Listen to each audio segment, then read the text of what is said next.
आज हम आपके नेक्स्ट टॉपिक पढ़ेंगे समानता। तो प्रकृति में मनुष्यों को सभी समान अधिकार दिए गए हैं। प्रकृति ने सभी मनुष्यों को समान माना है। अगर कहीं असमानता देखी जाती है तो वो मानवीय परिस्थितियों द्वारा पैदा की हुई होती है, जहाँ असमानता का कहीं कहीं निर्धारण होता है।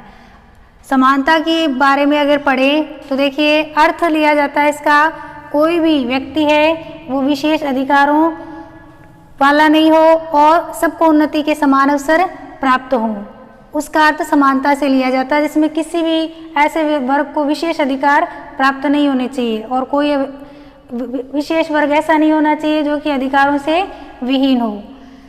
मानव अधिकार घोषणा पत्र में कहा गया है कि मनुष्य स्वतंत्र और समान पैदा हुए हैं और अपने अधिकारों के विषय में भी वह स्वतंत्र और समान रहते हैं।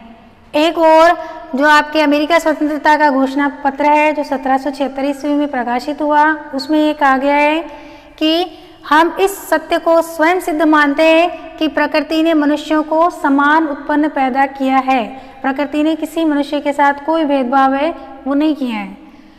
लास्की के अनुसार समानता का अर्थ यह नहीं है कि प्रत्येक व्यक्ति के साथ एक जैसा व्यवहार किया जाए या प्रत्येक व्यक्ति को समान वेतन दिया जाए। लास्की महोदय का मानना था कि ऐसा नहीं है कि एक मजदूर और एक वैज्ञानिक या एक श्रमिक और एक डॉक्टर का वेतन अगर एक जैसा ही हो तो फिर इसमें कोई भी आर्थिक अंतर नहीं रह जाएगा।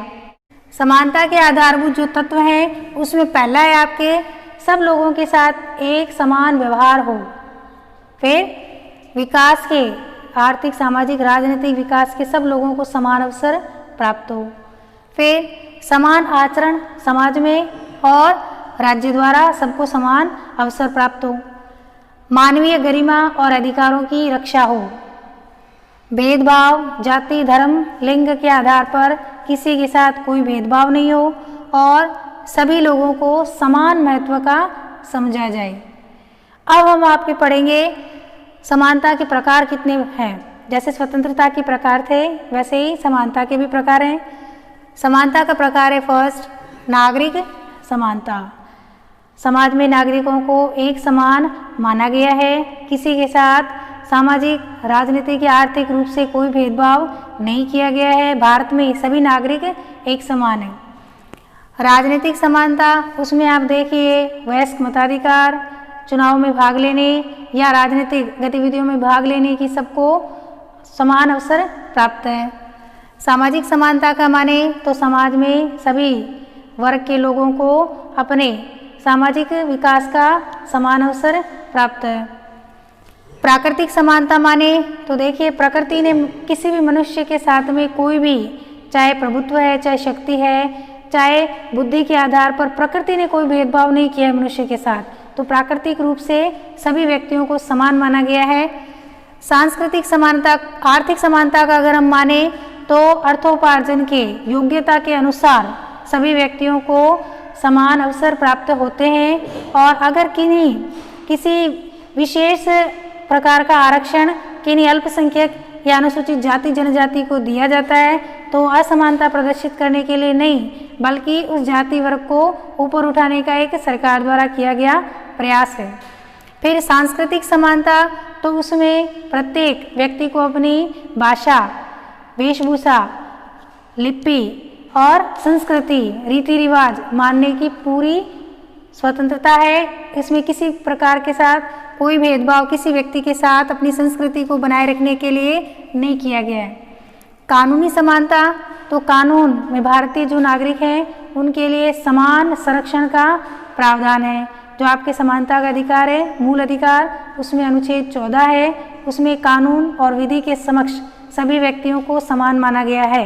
इसमें कोई पूंजीपति या गरीब वर्ग में न्यायालय में लेकर या कानून को लेकर कोई भेदभाव नहीं किया जाता है।